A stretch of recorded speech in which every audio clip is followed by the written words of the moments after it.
All right. Good afternoon, everyone. You are welcome to today's webinar organized by Corporate and In-House Counsel Committee of the Chartered Institute of Arbitrators Nigerian branch. Today, we have an array of reliable and good speakers who are going to talk to us about a very important topic, which is sink or swim with arbitration, what you sign off for and versus what you did not. Before we delve into the program, let me just set some ground rules. First, we welcome all our participant attendees, and you are encouraged to please let us know where you are joining us from, as well as please do not share personal information in the chat box during the webinar. For CPD accreditation purposes, certificates will be issued by MBA Institute of Continued Legal Education in due course, provided you participate for a substantial part of the webinar. You should also please endeavor to add your correct Supreme Court registration number during the registration to enable MBA send you your point as well as your certificate of attendance. Kindly post general comments in the chat box and direct all questions to the question and answer box. All questions submitted will be addressed during the designated Q&A segment. You are also encouraged to participate in the poll that will be shared during the session. Kindly engage actively by commenting and contributing throughout the webinar. This webinar is scheduled to hold for 90 minutes. And at this juncture, let me introduce our speakers. Our first speaker for today's webinar is a very distinguished and experienced arbitrator. David A. Asedu is an outgoing partner at ENS Ghana and has led the firm's commercial dispute resolution practice since 2015. He was called to the Nigerian bar in the year 2003.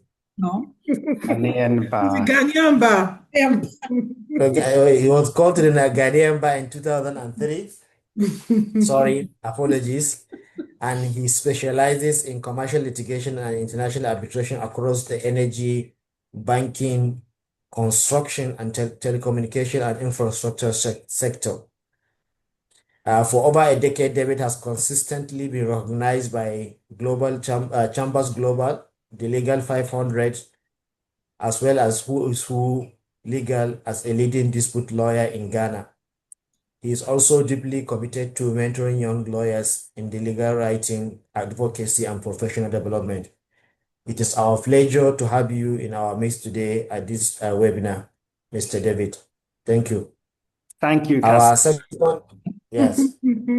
Our second speaker is Madam Sheila Ezeku. I hope I didn't murder your name, Madam. It's okay. Madam Sheila is a distinguished legal governance and compliance professional who currently serves as the General Counsel, Company Secretary, and Chief Compliance Officer at Rex Insurance Limited. She provides strategic leadership across the company's legal, governance, and compliance functions, supporting strong corporate governance and effective legal risk management. She is an alumni of the Lagos Business School, an associate member of the Institute of Chartered Arbitrators, Nigeria, and member of the International Bar Association, the Nigerian Bar Association, and the Institute of Chartered Secretaries and Administrators. Please join me as I welcome Madam Sheila Ezeku to this webinar. You're welcome, Madam. Thank you, Kasim. Yeah. Our third speaker is Madam Igonokon Abiola, who is a partner in dispute resolution practice at Templars, a leading Nigerian law firm. She specializes in complex commercial litigation and arbitration, energy disputes, tax advisory and litigation, as well as construction and environmental dispute. Madam Iguneko is a member of the Nigerian Bar Association, the Lagos Chambers of Commerce International Arbitration Center, the International Law Association Nigeria branch, and the Chartered Institute of Taxation of Nigeria.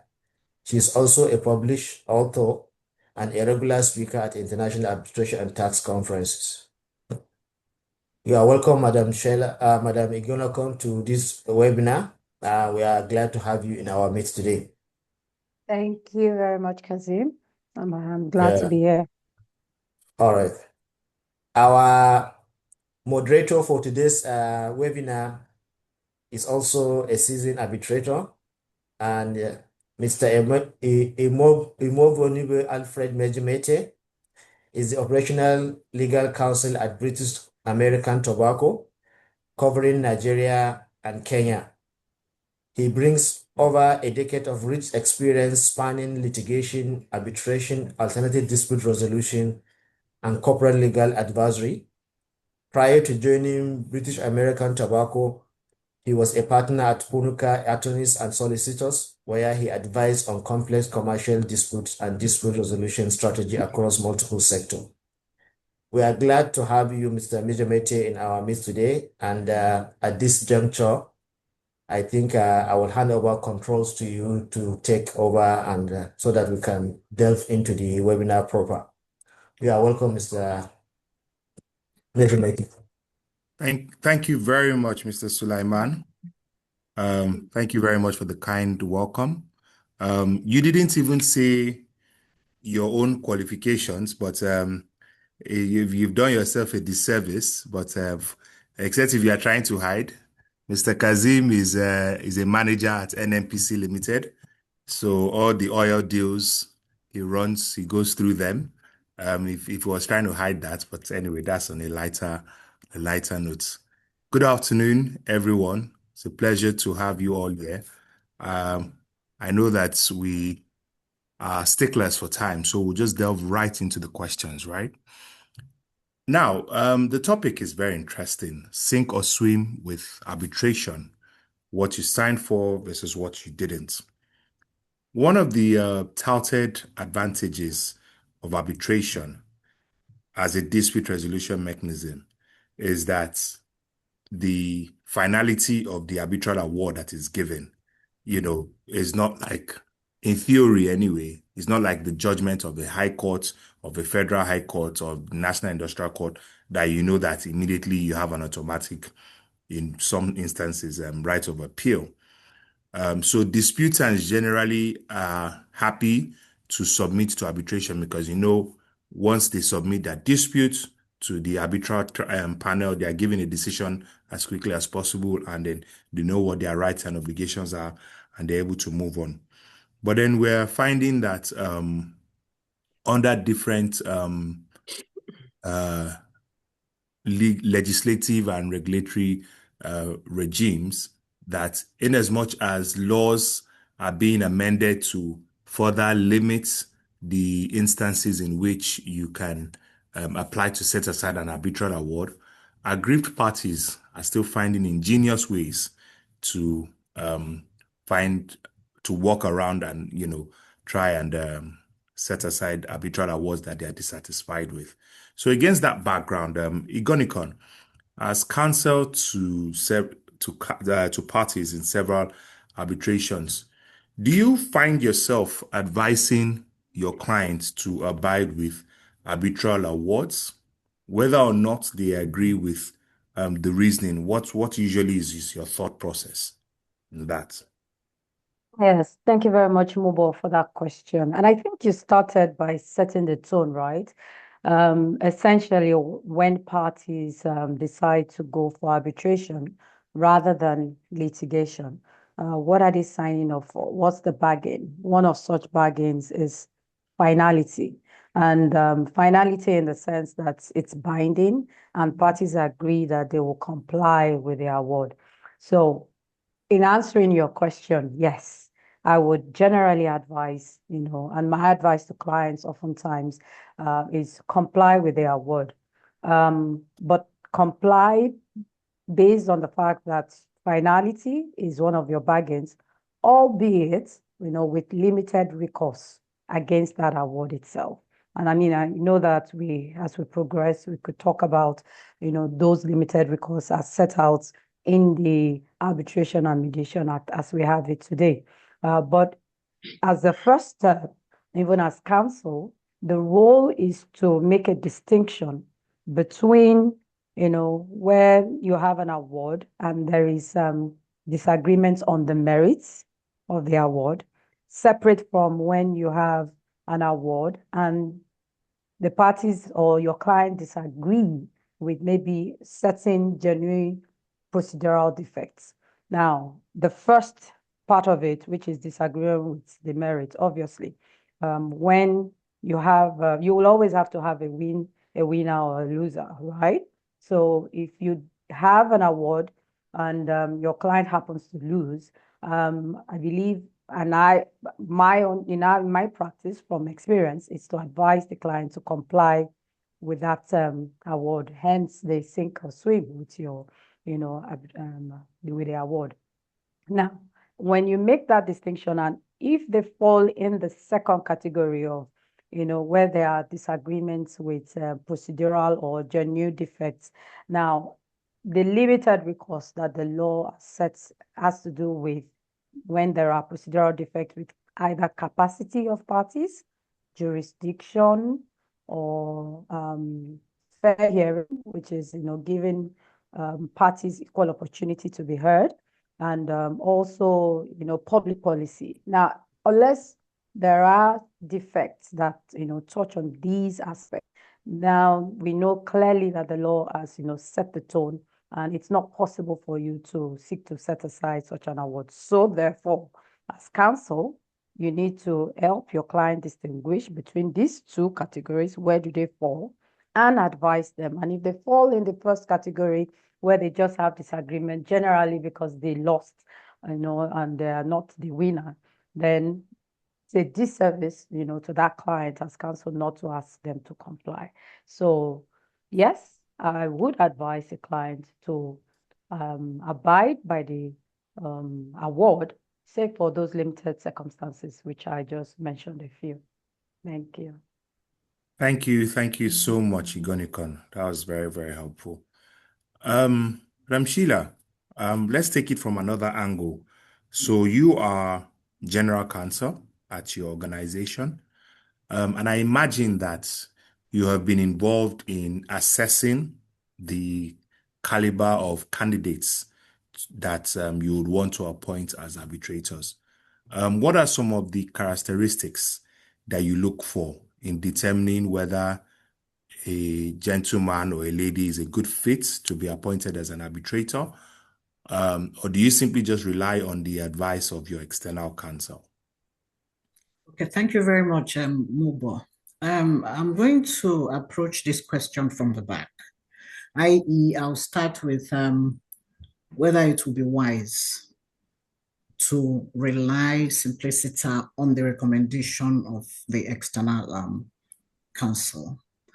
I would say that whilst it is a good move, whilst that would be a good one, but it will also be prejudicial, in a manner of speaking, if you throw all your eggs in one basket and rely specifically only on the external counsel's advice.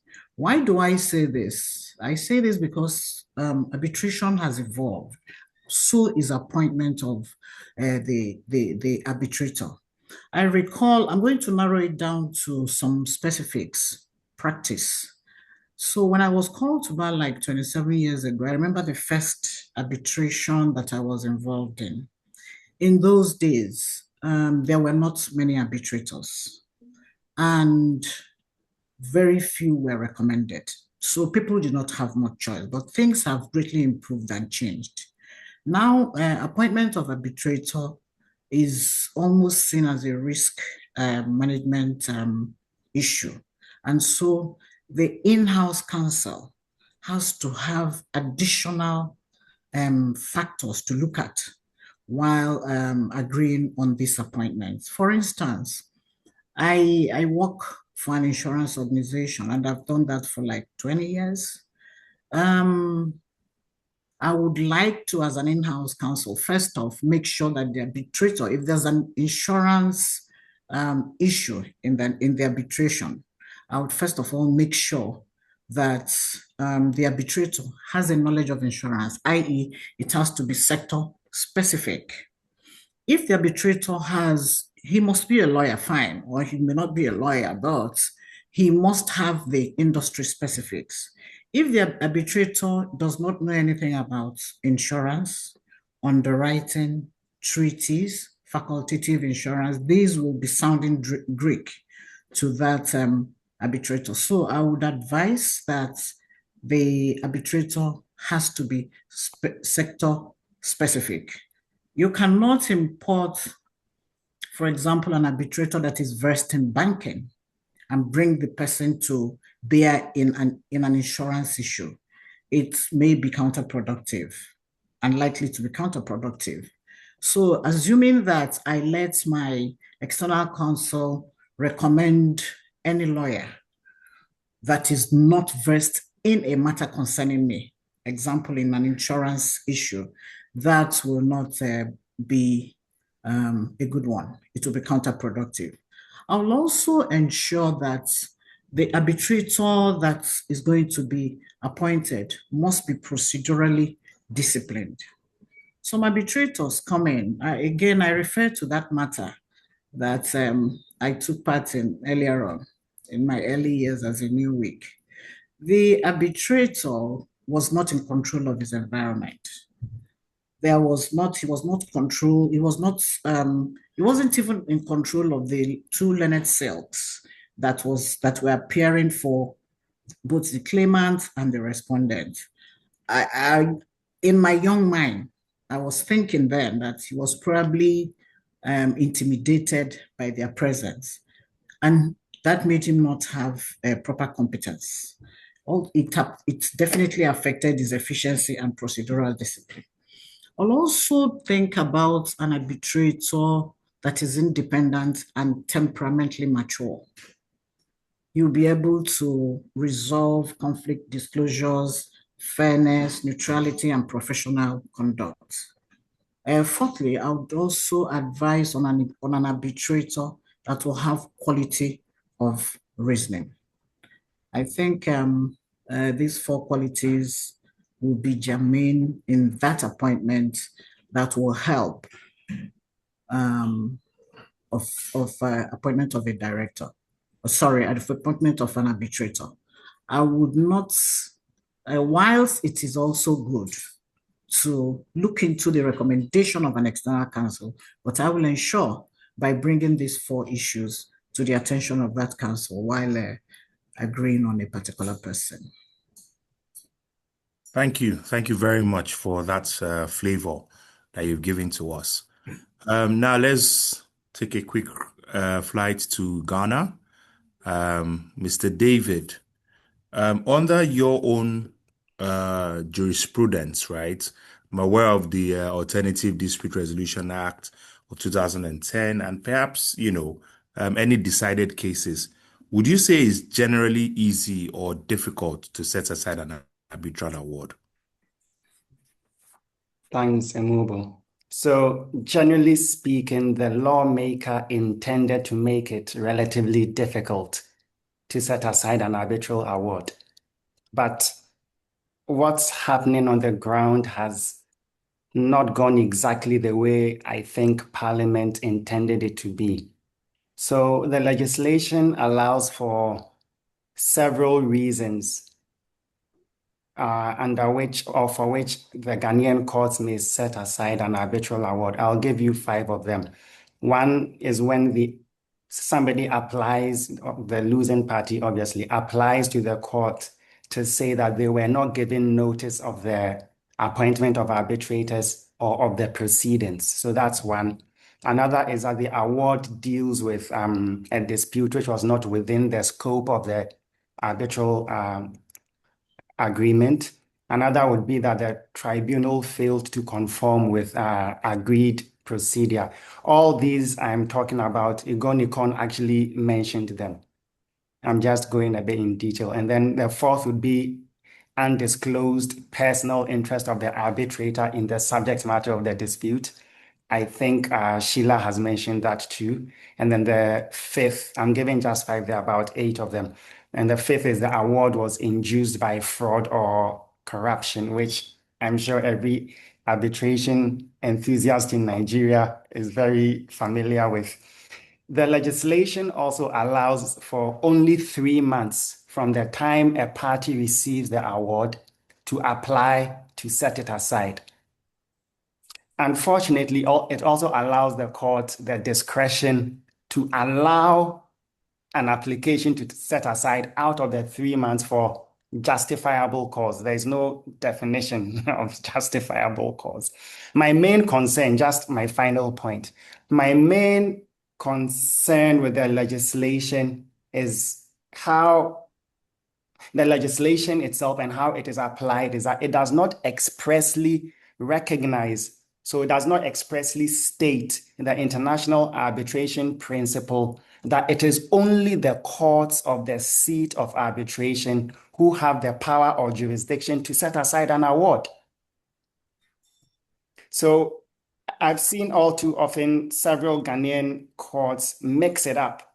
And recently, in the past 3 months, a Ghanaian high court has purported to set aside an arbitral award seated in Hong Kong, which was given 3 years before the applicant, the losing party, applied to set it aside. So I guess we need, it's difficult on the statute books or in the statute books. It's slightly or sometimes a lot easier on the ground. And I think we need a lot more continuing legal and judicial education, but also familiarity for both the lawyers and the judges with a special rule framework that applies to arbitration, especially international arbitration, which also limits court intervention. Thank you. Thank you. Thank you very much, Mr. David. Thank you. Madam Sheila, let's get back to you again. When you were speaking, you mentioned you'd want someone who is procedurally disciplined, which I thought was very important. Someone who is also knowledgeable, relating to your own subsets of industry. But I imagine that is also applicable to any other thing. If you are in a maritime dispute, for instance, you would want someone that is knowledgeable in maritime law, right? That sort of thing.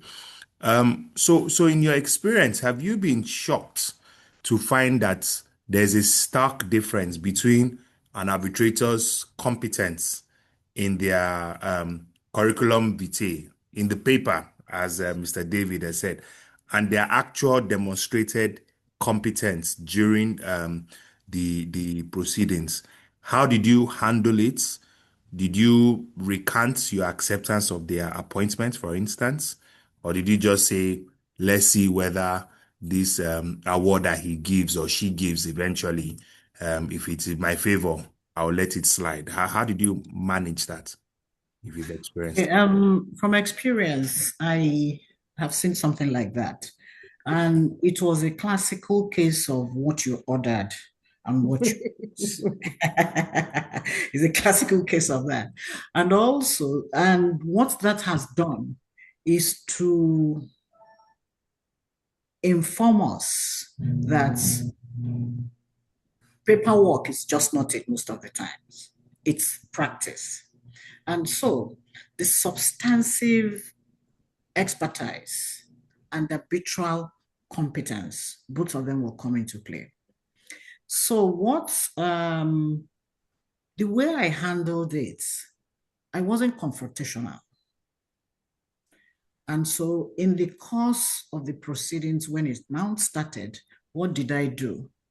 We tried to be more, they call it political, they call it diplomatic, by trying to get the arbitrator to listen to procedure in the most subtle manner. Being confrontational would have been adverse.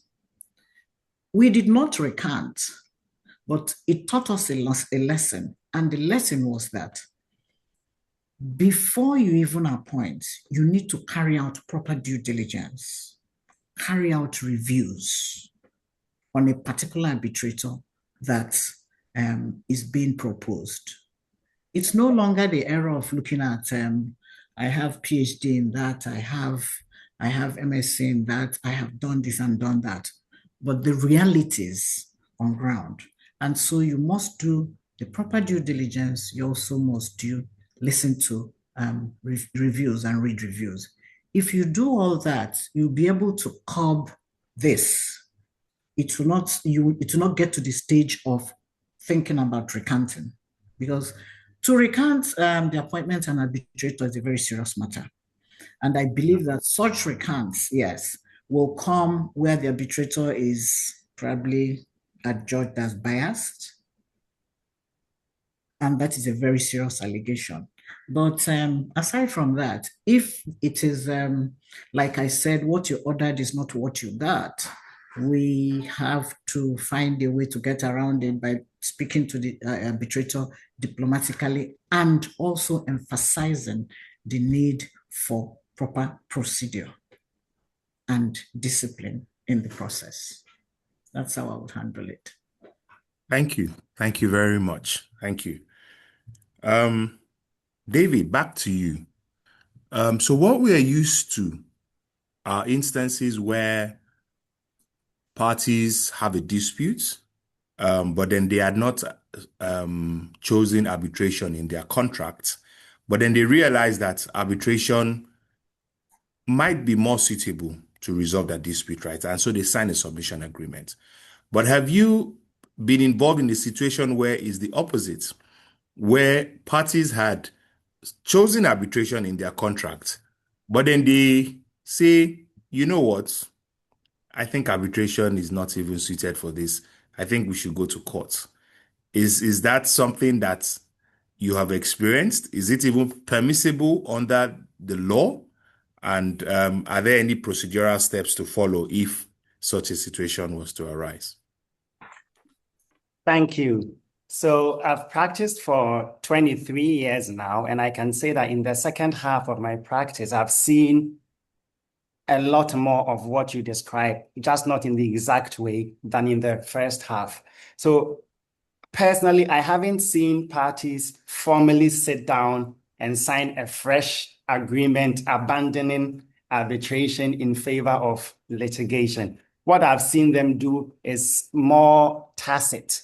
They tacitly agree. So one party starts court proceedings in violation of an arbitration agreement, and then the other side, which could have protested in court, chooses to not insist and sit quietly and continue with the judicial or with the court process. The judicial precedent holds that if the defendant takes a substantive action in the court case, rather than bring a motion for stay of proceedings, and especially if that substantive action is filing what we call a statement of defense in Ghana. I don't know if you also call it a statement of defense in Nigeria, but the moment you file the statement of defense, the parties would both be taken to have abandoned their agreement to submit their dispute to arbitration. And from then on,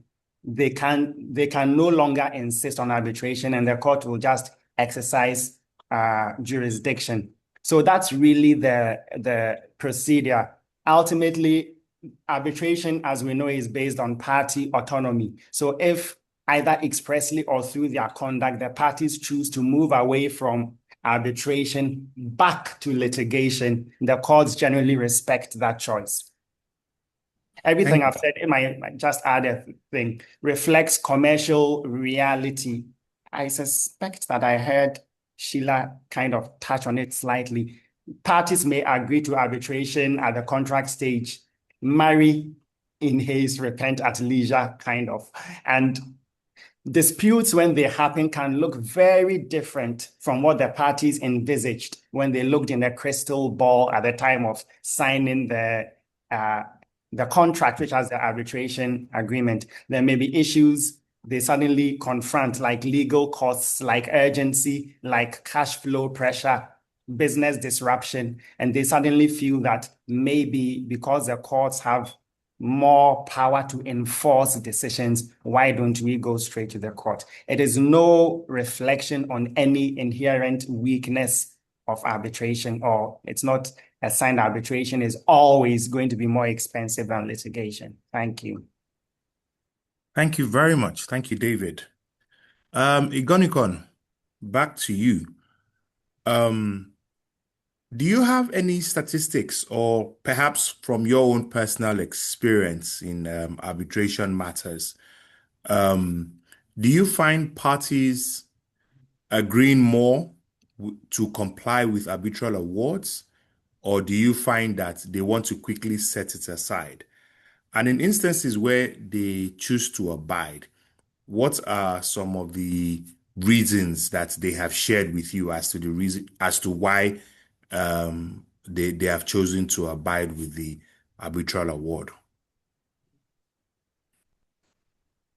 Mubo, that's an interesting question. And I think I will answer that question from my experience.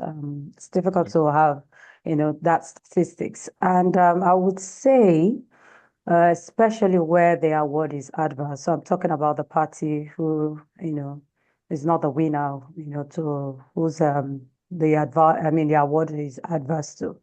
And the first instinct is really the client comes to you to ask you, first things first, why have they lost?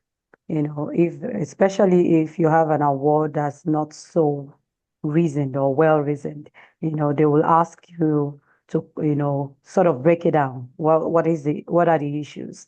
And more often than not, they want to understand, from legal standpoint, whether there are grounds for challenge. So first instinct is they want to explore challenge options, right? And that's what I've seen, from my own experience. However, some clients ultimately would abide depending on, so many circumstances and factors.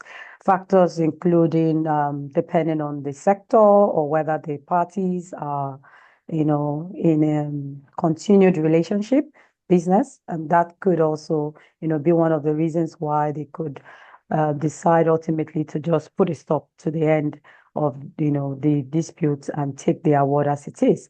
But yeah, the answer simply is that it's always, okay, how do I, challenge this award, or are there grounds for challenge, or is the award sound or reasonable? And in instances where they then choose to abide, it comes from, again, counsel advice to the clients on certain factors. I said earlier, when you asked the first question, whether or not I would advise my client to abide. And I said, it depends. Again, whether the issue is on the merits or it touches on certain procedural irregularities, which are the limited circumstances where you can have a recourse against an award. Now, so if that is the case, then they may likely want to, proceed, to challenge that award. But nonetheless, they would also consider certain other factors and may still decide to comply after all. And one of such is, the period it will take, the length of timing consideration, when you then decide to go to the Federal High Court as the first court, all the way to the Supreme Court.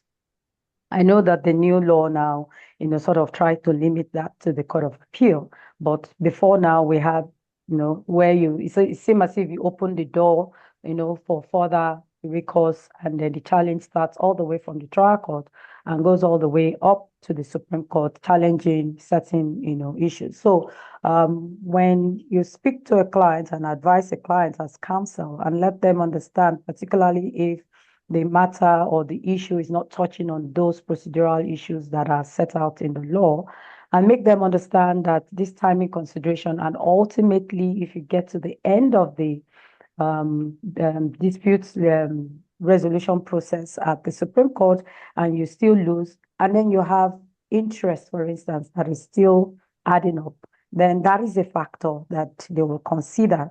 Then they could also consider, of course, the cost. I mean, it's not, there's also going to be a cost to it, counsel cost and every other cost that you add to it. So that could also lead parties or clients to decide to comply when advised. And then there's definitely the uncertainty, set aside proceedings.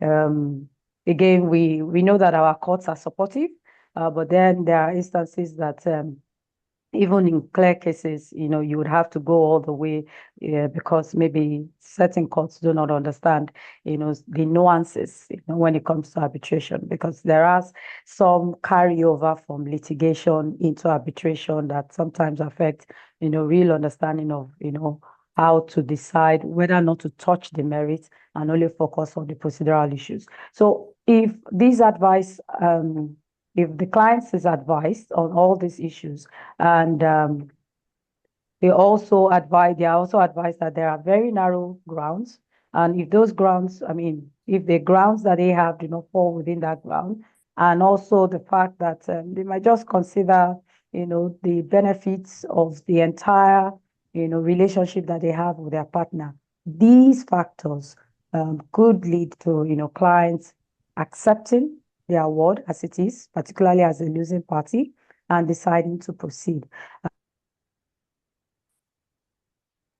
A counsel standpoint, to be able to dispassionately look at the award and, advise as to, whether or not this is a case where they should just simply comply rather than just go through the entire process and just sort of undermine the entire arbitration itself. So that's from my experience, what I've seen. Thank you. Thank you so much. Something that I think struck me that you mentioned is will I say, criticality of the advice of external counsel, right? So they might have all these considerations, but then they would also want the opinion of their external counsel. And I think it was also David who had mentioned, the need for legal education when he was talking about how under Ghanaian law, whilst in the book, in the statute, is to limit, instances in which you can apply to set aside an award, but then in reality, it may not, correspond with that. So there's need for more legal education and judicial intervention. And so just borrowing a leaf from that as well, there's this stark conflict, if you will, between the finality of arbitration on the one hand and the commercial interest, that's David's term, the commercial interest of the aggrieved party, right? Who believe that, the arbitral award is defective or not. So David, arbitral procedural laws that you are familiar with, do you think that they need to be updated further to limit instances of when you can apply to set aside an award? Or do you think that arbitration users would benefit more from having a situation where there's an appeal tribunal to sit over those awards? What's your preference? Thank you. So first, let me say that I don't think the answer lies in completely removing the courts from the arbitration process. Arbitration, we know, can involve very significant amounts, can have very significant commercial consequences. So some level of court supervision will almost always remain important, especially when there are serious concerns. I go back to something Igonikon keeps harping on. Serious concerns about fairness, jurisdiction, or even public policy, which is quite a big deal, a constitutional issue in Ghana. But I do think it is important to distinguish, before I end on your point, between two different roles that the courts play. The first is the setting aside jurisdiction, where the courts of the seat of arbitration are asked to set aside the award itself so that it can't even be enforced anywhere in the world. The second is the enforcement jurisdiction, where the courts in any country where the unsuccessful party has property can be asked to help to enforce the award against the unsuccessful party. Let me also say that I don't mind parties having one chance, well, the unsuccessful party to the in the arbitration, having one chance to test the award within the narrow limits set by law.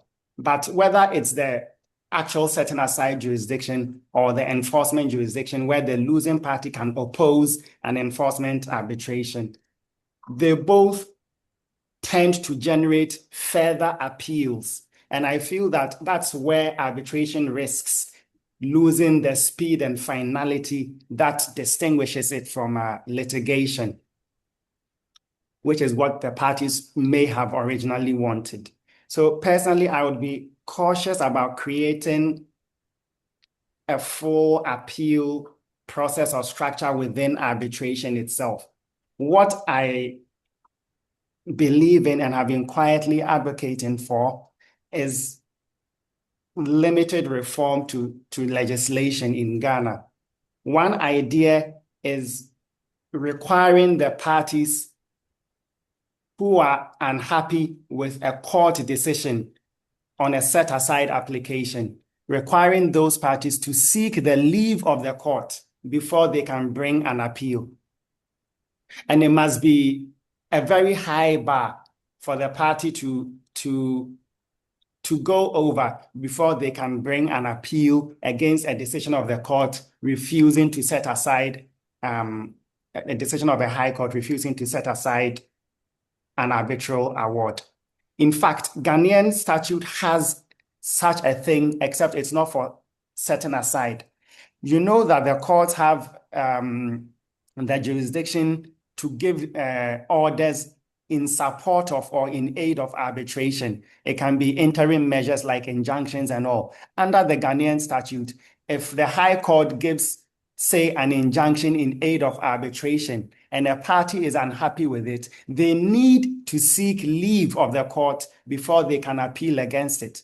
I don't understand why we can't extend it to when a party is unhappy with a set-aside application, especially if it's the unsuccessful party in the arbitration who tries to set it aside in court in the first instance in the High Court and loses. There must be leave before they can take it up.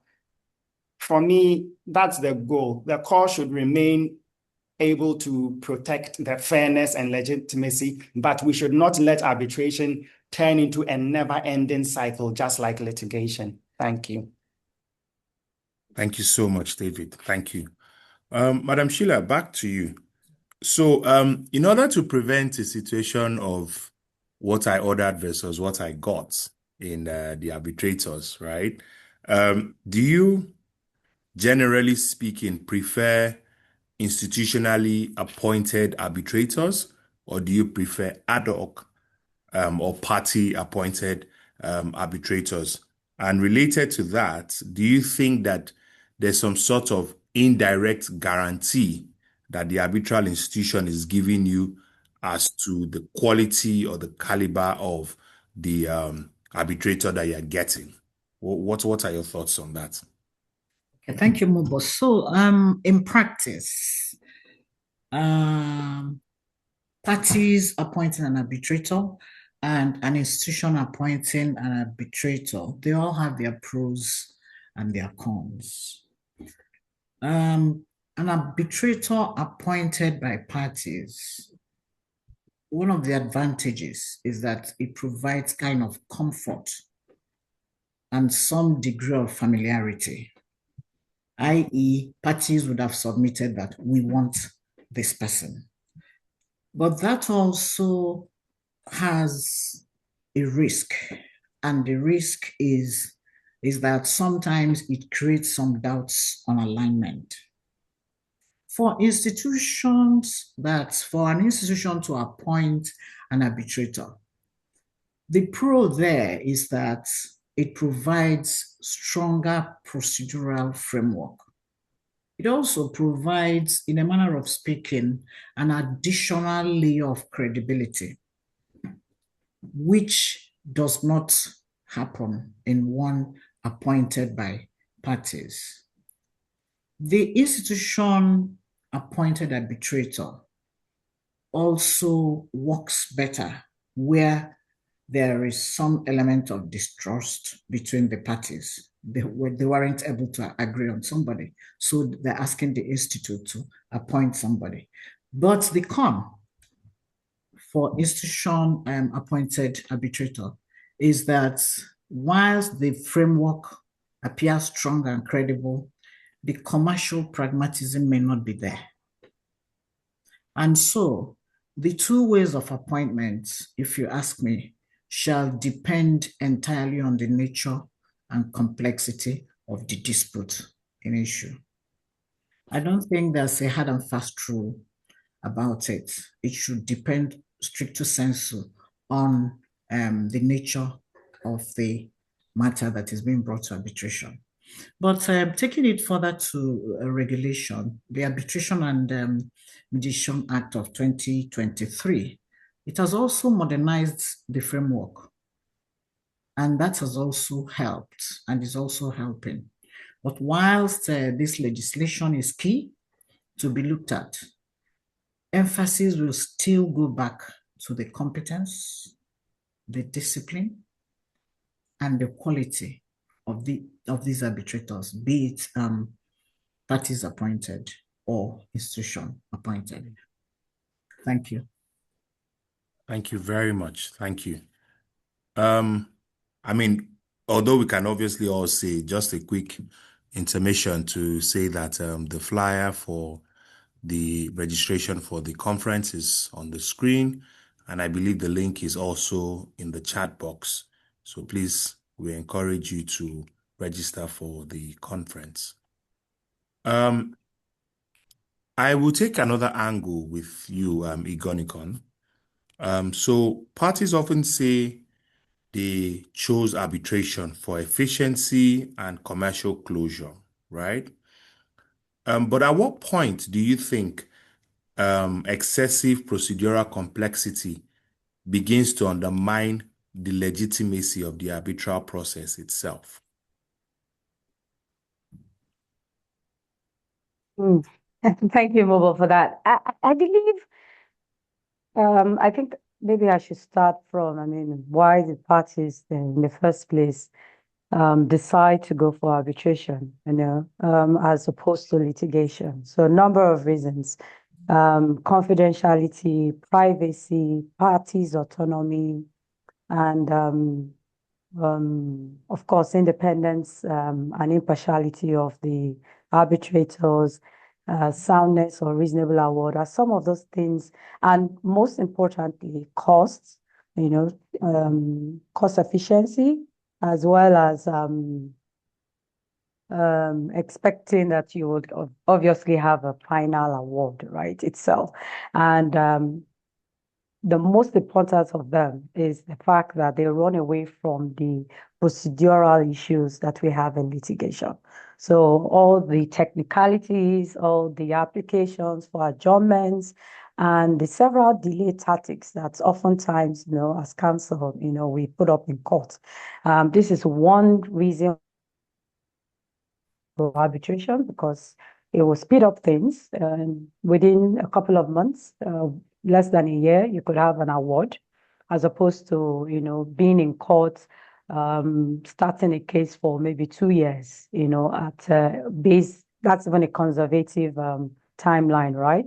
So then, if you then have all of that in litigation and you have signed up for arbitration and as a party, and then you then get into arbitration that you expect will be faster, and then you have procedural mechanisms that ceases to serve that speedy resolution of parties.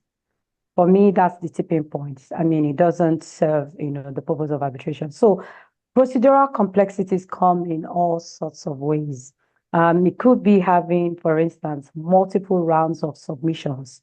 You have the statement of claim, then you have the statement of defense, you have a reply, you have a rejoinder to a reply. As we see sometimes in international arbitration, you could have all that, and then parties could still come back and file skeletal arguments, quite a lot of, multiple rounds of submission on particularly maybe procedural matters. You have a party saying they want to bifurcate an issue as opposed to, taking it together with the merits, particularly on issues of jurisdiction. And you have also examples are like document production exercises that may be disappropriate, with the issues. So if it's a very simple arbitration, nonetheless, at maybe a preliminary meeting, the parties could still put have time slots for production of document exercises, whereas it's a very simple case or narrow issue. And then you have repeated postponements, particularly when you have unavailability of a tribunal. I mean, Sheila has spoken about things, and I think David also touched on it. You can't even begin to underscore the importance of having a tribunal member who understands, what the bargain is, which is speedy resolution. And so if you then have an arbitrator who is not very efficient, postponements are driven even by his own availability, coupled with the party's own unavailability. And then you have costs, so which is quite significant that we see these days, particularly in domestic arbitration. You expect that because the process is faster in arbitration, so cost should be less ultimately, but sometimes it's quite significant and it can be, not as attractive as you expect. So these sort of procedural mechanisms then begin to, impugn on the legitimacy of the process itself. So complexity that you find in litigation that you're not supposed to get in arbitration then begins to, affect the fair, efficient determination of the parties' rights. And then the cost becomes, expensive, it becomes complex and protracted. And if that then happens, then it defeats the purpose and undermines the legitimacy itself. So that for me is when procedural complexity undermines, the legitimacy of arbitration, which should never be the case. Thank you. Thank you very much. So just before we get on to the last round of questions, it's been very interesting and I've definitely even learned myself. I will just mention a few things. On our screen, we can see there's a poll rather that's ongoing. We'll let that run for about perhaps another 5 minutes. Let's see if we can get more respondents to the questions. So far, only about less than 20% of people have answered the questions. It's just good to have a general feel of what we think about the questions, right? So please try and participate in the next 5 to perhaps 10 minutes. Then secondly, there will be a question and answer session, I beg your pardon.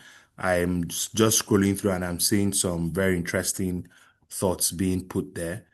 So that will be done. And I can see someone's hand is up as well. So please, during the question and answer session, which we'll be going on to very shortly, we would have the opportunity to answer some of those questions. David, probably just before I invite the three of you to give your final thoughts on this question, on this topic, I beg your pardon. In your experience, what are the most common defects or weaknesses that would make an arbitral award vulnerable to challenge or, non-enforcement before the courts? What are those things that people should look out for? So, thank you. I would, for the purpose of this webinar, group them into 4. And I'm essentially reflecting back to you what especially Igonikon has mentioned in several of her answers. There is procedural fairness, there is quality of reasoning, there is jurisdictional issues, and there's broader public policy concerns. And one of the biggest of these is actually procedural unfairness, or at least the perception of it. For example, where a party feels that it was not properly heard, it was taken by surprise by the maneuver of another party, and the tribunal allowed it to happen, or it was not given a fair or full opportunity to present its case. Another is poor reasoning, and the award may reach the correct outcome. I mean, who's to say what's correct? But if the reasoning is weak and clear, not properly set out, or difficult to follow, parties are more likely to challenge it, and the courts may be more inclined to scrutinize it closely. There is jurisdictional issues which are self-explanatory. For example, when a tribunal decides a matter which falls completely outside the scope of the arbitration agreement or outside the issues submitted by the parties, and then there are the more serious public policy concerns like fraud, illegality, corruption, or in Ghana, for example, there are certain disputes which cannot be submitted to arbitration under the Constitution, like issues involving the interpretation of the Constitution itself, like surprisingly environmental issues. I really don't know why it's there. Don't repeat me on that. But generally speaking, I think that most vulnerable awards tend to have one thing in common. Somewhere along the line, there was a breakdown in fairness, clarity, or disciplined reasoning. And that's why the quality of both the process and the award itself remain extremely important in arbitration. Thank you. Thank you so much, David. Thank you.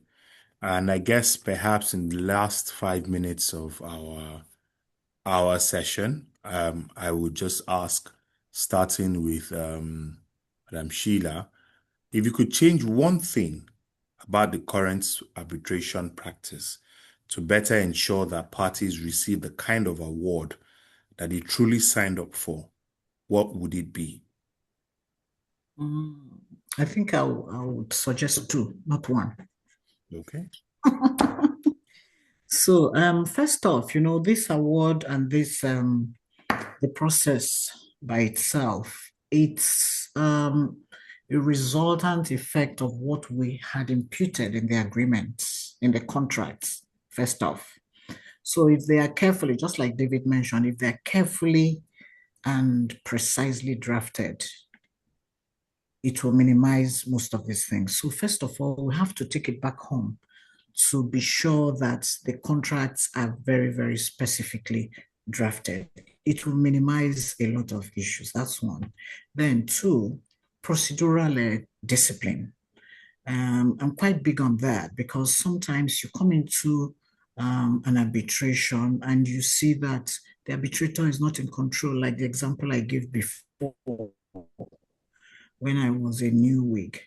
And then finally, emphasis and efforts have to be made to not replicate the court's litigation process. Arbitration is an arbitration, and we should follow it as that. Thank you, Mobo. Thank you very much. Thank you very much. Igonikon, what would you change?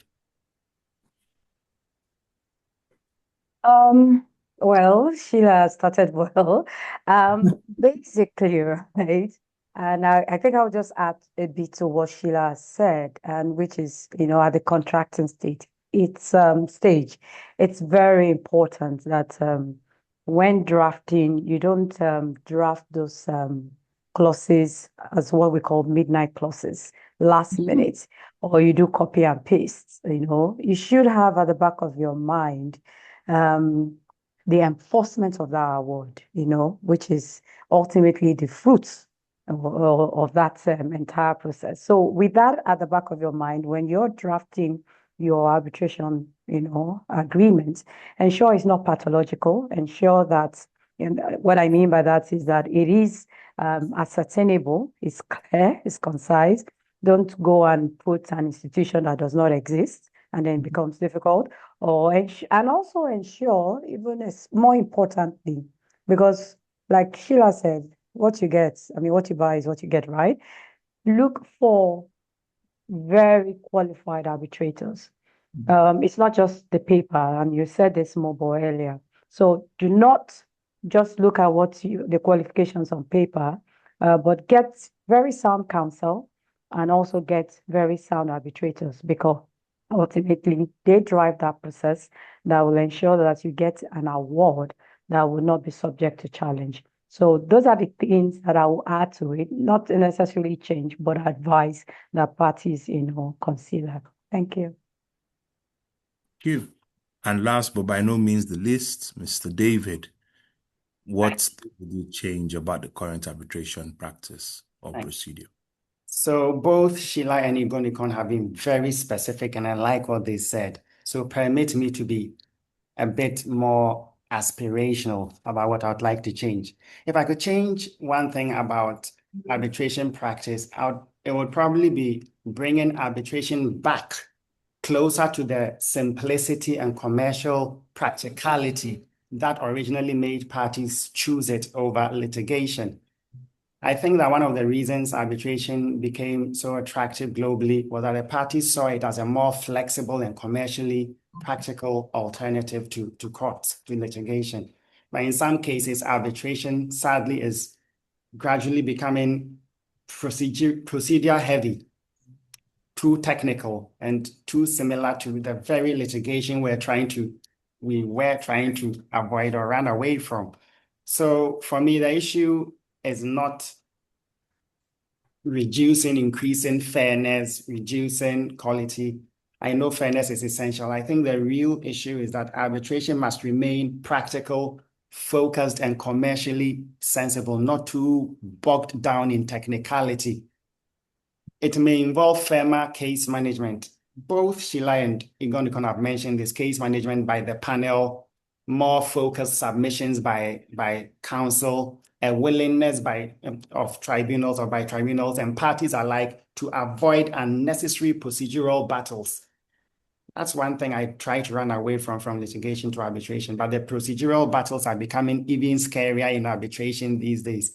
Ultimately, I think arbitration works best when everyone involved remembers why the parties chose it in the first place, not for procedural theater, but for fairness, efficiency, enforceability, and commercial closure.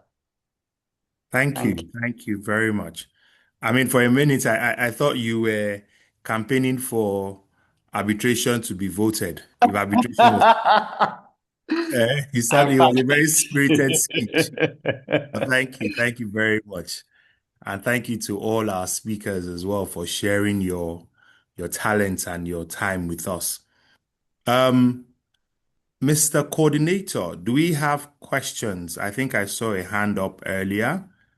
And I think I also saw a few questions in the chat, so we can perhaps have them addressed by any speaker who they are directed at. So let the questions come into the chat box. Yes. I think I saw one earlier, but I can't find it anymore. And I saw some thoughts as well.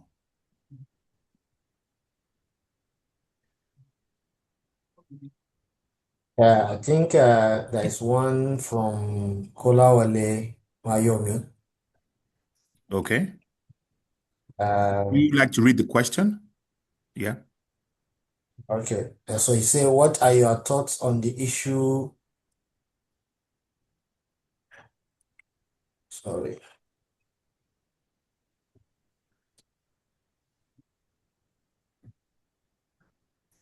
Let's see it again. I just want.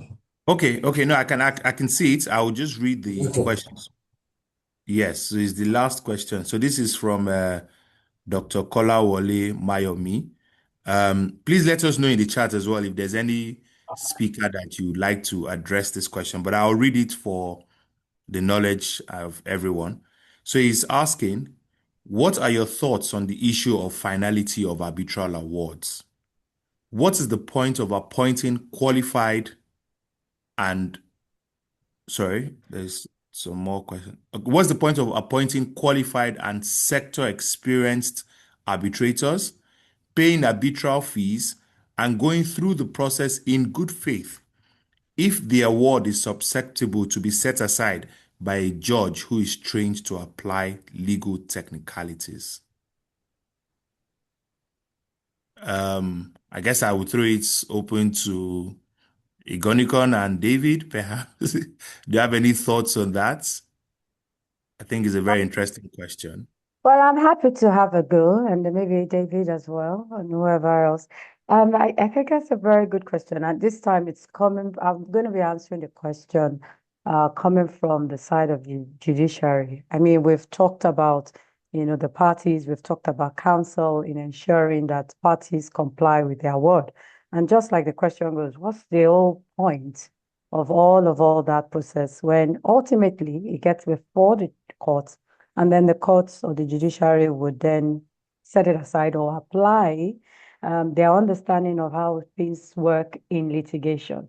I believe I did mention, while I was answering one of your questions, that that's another thing, the education and understanding, even based, I mean, I know that we have the support of the judiciary, but oftentimes or sometimes I do find from my experience that there might be some gaps, and our judges need to understand even more. I mean, a lot of them do understand it, but there's still room, of course, we keep learning every day for them to really understand, the extent to which they should interfere in when it comes to an award or rulings or matters that arise, from the award process, so that we don't waste all this time, and get to court and then we go back to the basics. It seems as if you're looking at arbitration as a first step, especially when you have a multi-tier, process. You're looking at arbitration as a first step, and then you now trigger the entire process from High Court all the way to Court of Appeal. So our judiciary also definitely needs to have that nuance and understanding of, when a case is just simply a waste of time or just trying, to prolong, the litigation and put a stop to it. Yeah. Okay. If I may Thank you. add to that. Please. So my answer is education. 20 to 30 years ago, the battleground was over arbitration clauses.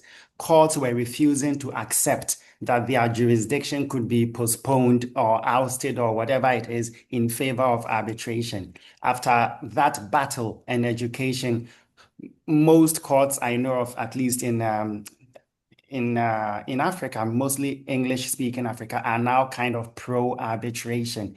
Now we have the same battle over arbitral awards where many judges feel that they can kind of sit in appeal over an award, which is not the case. And it takes education, as Igonikon said. There is a particular or peculiar problem we have in Ghana where the judiciary trains the judges, and the really good ones then get promoted in 2 or 3 years, and then others are put in their place, and the training must start all over again. And if you don't do that training, the arbitration knowledge sits in the Court of Appeal and the Supreme Court, but the court where the action is happening is the High Court. So we need to do round-the-clock training. I can't tell you how many times I go to a commercial court with an enforcement action, and it is quite clear that that judge is a first timer. That's the first time they are sitting over an application in any way related to an arbitral award. We need to eliminate that situation with round-the-clock training. Thank you. Thank you very much. Thank you. I have an interesting comment here or question from Mr. Benjamin Owiadolo. I hope I pronounced that correctly. And he says, just like we have the small claims courts, can we also have small claims arbitration panels? Otherwise, arbitration is currently viewed as big man's way of settling disputes. The common man cannot afford this. I found this very interesting because, and I'm happy that the secretariat of the Institute is here. So perhaps we need to even do more publicity about the micro, small, and medium enterprises scheme of the Chartered Institute of Arbitrators. That scheme was specifically empaneled, if you will, or established to cater for arbitrations that I think the threshold, if I'm not mistaken, is 5 million naira and below, right?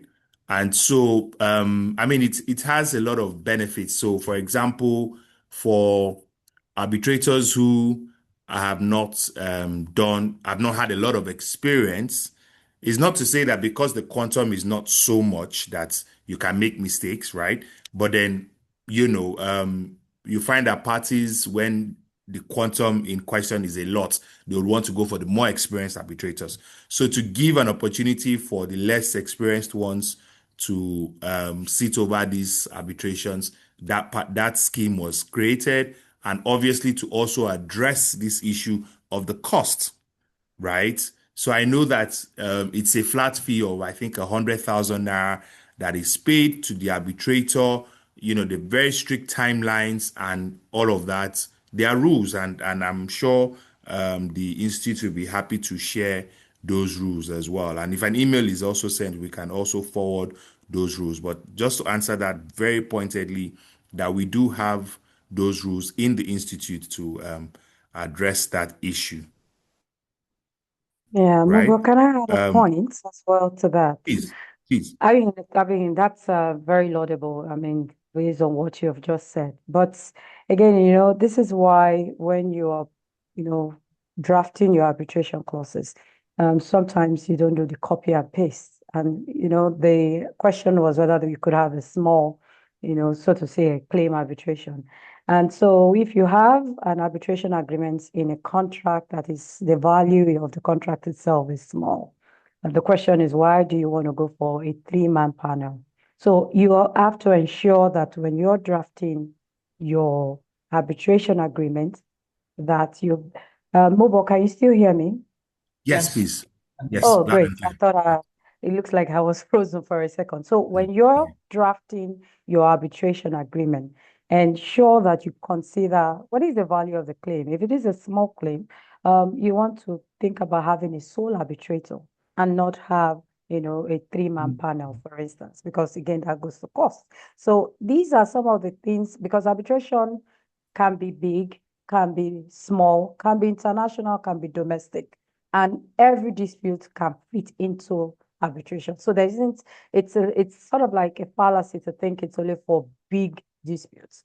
We've had, and I personally have conducted very small claims. And just as Mobo said, you may not go for a big wig or the SANs, but there are very qualified arbitrators who are not necessarily, the big dogs, but it would do justice to your case. So please consider this at the contracting stage. Thank you. Thank you very much for adding that as well.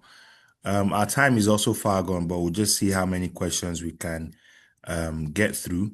I can see a question about how can I get certification for international arbitration. The institute is in this call as well. Please reach out to them. I'm sure this is from Eric Sani. I'm sure they'll be happy to send you the training calendar. I think it has also been pasted in the chat box as well. Chidima Anagu says or asks, I have noted in some awards that I have read, it seems that some arbitrators do a 50-50 kind of award, kind of like no winner, loser in the award, offering both claimants and respondents something, which seems to me like a way to seek for future jobs.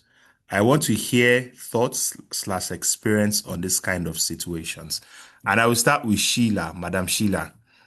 Have you seen anything like that? Because you are the user of arbitration, where they gave you 50-50. Did you now say, okay, this man tried for me the last time, let me give him something subsequently?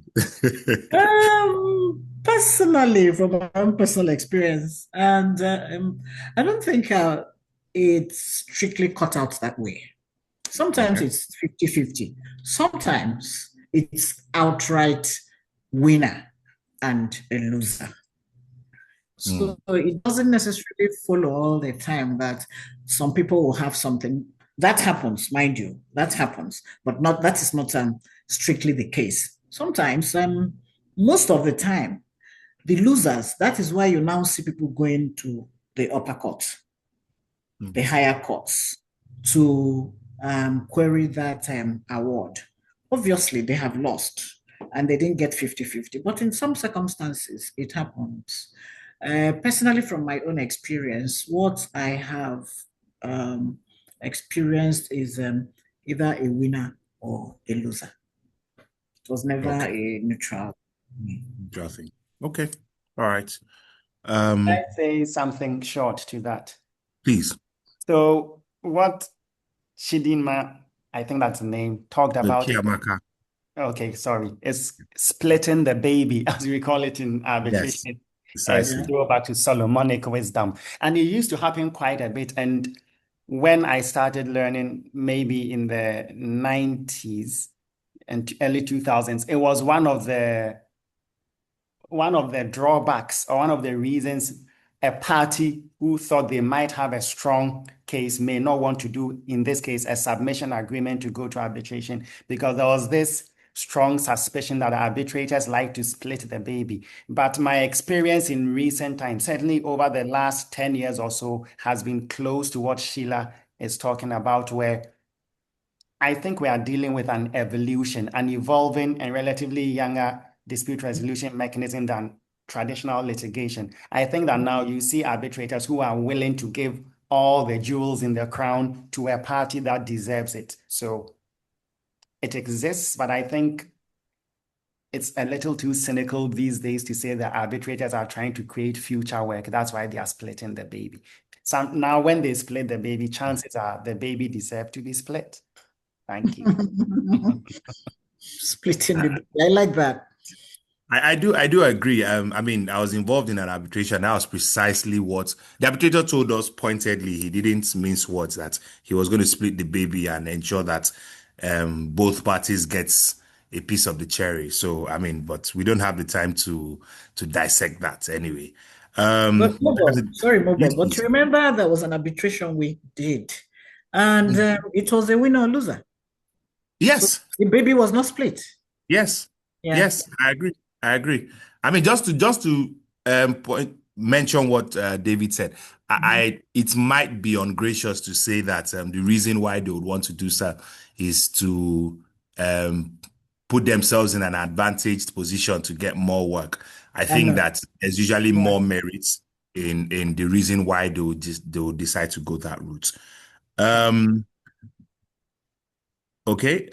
Someone asked, what's the growth plan for someone who wants to be an arbitrator whose discipline is peace studies and conflict resolution?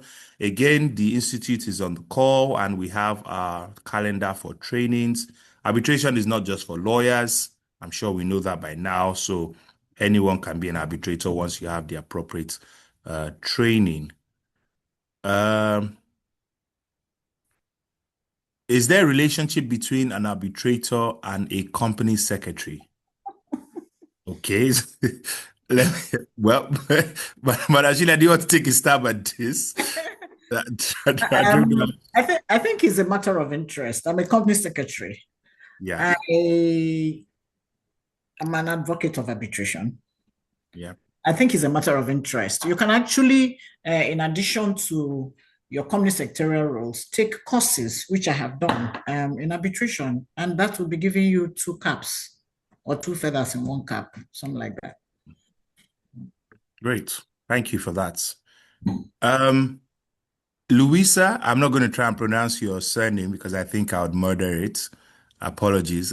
She asks, how do you feel with a case where the dispute resolution is arbitration for the main contract, but there is the need to join other parties who are not parties under the main contract, but other related contracts whose dispute resolution clause is litigation?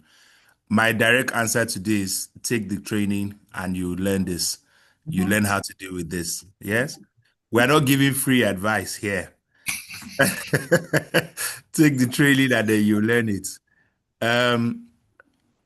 Okay. We have a very... But we could just add a little to that. That's Okay, of course please. with the new law. I mean, Yes. talking about the Arbitration and Mediation Act, it is now possible to have joined of parties. So even if you don't have all the other parties under the main contract, to the extent that they all consent, it's possible to bring them in. So that's one of the good, the advantages of the new Arbitration and Mediation Act. So you get that information and also get the training so that you can be, well versed, as Mobo said. Egonicon is very kind. I wanted people to pay for the training, but it's okay. No, So I was that's just teasing yeah. them so they could come for more. So they could come for more. Very good. Thank you. Okay. Just before I hand over back to my coordinator, Mr. Harold Uku says, in my view, one of the major problems confronting arbitration today is that many parties now regard it as a complete substitute for litigation rather than a specialized mechanism for dispute resolution operating alongside the courts. This mindset has contributed to the growing volume of arbitral proceedings, which in turn has led to increased costs and excessive procedural formalities. Arbitration was originally intended to provide a more flexible and efficient means of resolving disputes. However, as parties and practitioners increasingly attempt to replicate full-scale litigation within arbitral proceedings, the process gradually loses the very advantages that made it attractive in the first place. Perhaps arbitration would function more effectively if it is viewed as not an escape from the courts, but a specialized dispute resolution process suited for particular categories of disputes. I think this is on all fours with the aspirational perspective shared by Mr. David earlier. If we can go back to the basics, essentially, as to why we chose arbitration. But I thought it was very good to just read that, right? And I think the last thing that I will just read from Mr. Emeka Wadioke. Another challenge is the reliefs/claims. Parties often come with the mindset of litigation in framing their reliefs, notwithstanding that the fees/costs are directly related to the quantum of the claims. If parties are more circumspect and realistic with their claims, perhaps they will discover that arbitration is not so expensive. So another food for thought, and thank you so much, Mr. Wadoke, for sharing that as well. Okay, so I will hand over to Mr. Kazim back now for closing comments, vote of thanks, and other housekeeping issues. But we have our poll results here as well. Just to go through them very quickly. The first question is, why do parties primarily choose arbitration? I would have thought it was for the expertise of the tribunal. That's what I would have voted, but 66% of us say that is for the speed and efficiency. So it's good to have some of these thoughts at the back of our minds. Second question is, in your experience, does arbitration generally deliver the finality parties expect? And 47% say sometimes, right? So sometimes you get that finality, sometimes you're wondering, where do I stand? Right? Okay, so just food for thought. Third question, which factor most commonly undermines confidence in arbitral awards? And the majority say it is the enforcement / set aside challenges. Good for us to have that in mind.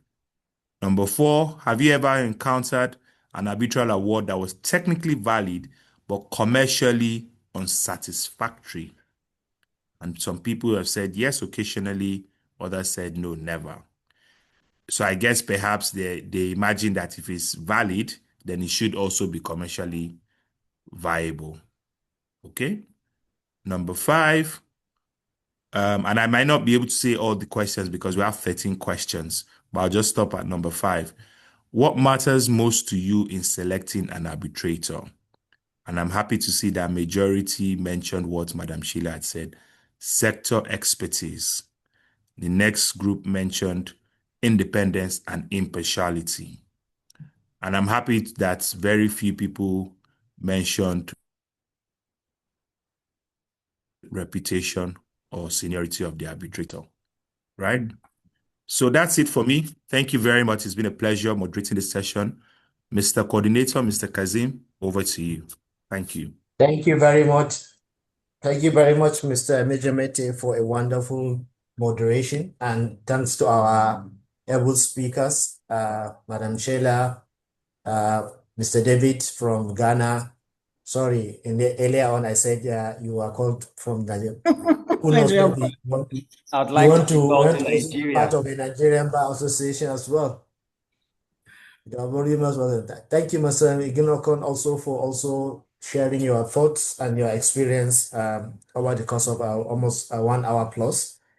At this juncture, we want to thank our over 350, at a point, over 350 people joined this webinar. We thank you very much for your time, for joining us, and we really appreciate you. For those that are asking for how to join the Charter Institute Arbitrators, I think the Secretary has already pasted something on the chat board. Please take your time to look at it and then familiarize yourself so that you can also become part of this noble organization. For the in-house corporate in-house council, we are also we welcome everyone that is interested, especially in in-house councils, to join our committee as well, so that together we can also benefit one another. Just like the chairperson mentioned, the Charter Institute of Arbitrators Nigeria branch has its conference is scheduled to hold in November in Port Harcourt, and the flyer was shared on the chat box as well. So we invite members to please endeavor to register and attend the conference as well. It's going to be incisive and educating as well. Our time is fast spent, and we are getting to the end of the program. So let me use this opportunity to invite Mrs. Adebomire to give us a closing remark and vote of thanks at the same time. Madam Adebore. Thank you very much. This has been a really wonderful, wonderful webinar. I see we had 300, I think at a point, about 80 people were on. 350, I mean, that's yes. Marvelous. And I want to thank everybody for attending. And I'm sure everybody felt or knew that it was worth every minute of being here. I mean, we're here for 2 hours, 30 minutes, the time for our webinars. And I think I have really gained a lot. I have enjoyed, I've it's good to hear these things being said back even to us as arbitrators. What do the people want? What do the companies want? I mean, what do the stakeholders want? Why do you order one thing and get another thing? Sometimes from what I've heard, sometimes it's the arbitrator, sometimes and many times it's also the counsel and a few other reasons. I mean, I've seen a lot of guerrilla tactics, that has changed what one ordered from what one got. But as we hear these things, I think it will make each and every one of us get better. And it's interesting, we're hearing this not just from Nigeria, but all the way from Ghana. Thank you, Mr. Shedu. It's good to have you here as well. And thank you to our own people very much. I mean, this has just been very, very interesting. Mr. Adekunle, thank you very much. And Mrs. Zeko Shela, thank you very much. And of course, my dear Mr. Majemite, I'm happy to see you coming back, small, coming back. And Mr. Kashim Suleiman, thank you all very much. Thank you to the committee itself, Dr. Esson, and the rest of the team. As usual, your webinars and so on are just always so interesting. We have learned a lot, both as the users and we too as arbitrators. I think we have learned a lot. There are plenty areas for making amends from all sides. And I hope that that will be done. And I look forward to the next webinar. We'll all know about it. For many of you who asked about how to become an arbitrator, the notice has been on the chat box. But also, you can call the Chartered Institute of Arbitrators. We have a website, and our website has the calendar, has all the information you want. The Chartered Institute of Arbitrators Nigeria to our website. Somebody asked about small claims. We have it on our website. We even have our fee calculator. So now you can even calculate the cost of your arbitration based on quantum, or visit our website. Our conference comes up in Port Harcourt in November. We look forward to seeing you all there. You don't have to be a member of the Institute to attend the conference. There's so much happening in the Chartered Institute. We have our young members group. We also have webinars. We have a webinar coming up on the 9th of June. That is an international webinar, but it is being hosted by the Nigerian branch, and it is breaking into arbitration. So a lot of these questions are also going to be answered. It's called Breaking into Arbitration, and it's a 3-part webinar. After the 9th of June, we have it every other week on Tuesday. Part 1 is breaking into arbitration. Part 2 is moving into international arbitration. And part 3 is best practices in international arbitration. So please go to our LinkedIn page, go to our website. It's all over LinkedIn. Don't miss it, because we're talking to people who have broken into it, are doing international arbitration. We have speakers from India, from Southeast Asia, and from North America, for Mexico in the North American branch. And so please join us for that one as well. A lot is happening. So please come back again to our next webinar, and thank you very much for coming. Thank you, Shola. Thank you so much. Thank you. Thank you. Thank you. We've come to Thank the you, end. everyone. Thank you very much. Thank you. All Bye, right, everyone. Nika. Thank you very much. Thank you, Thank you everybody. very much. All right. Nice Bye. meeting you Good all. afternoon. Bye. Bye. Yes.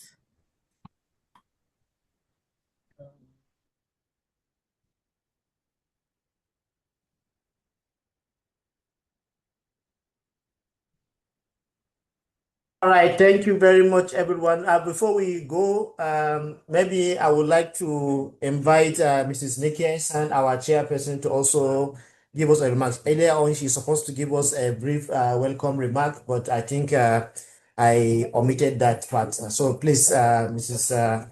Nikki Esan, if you are, please come on board.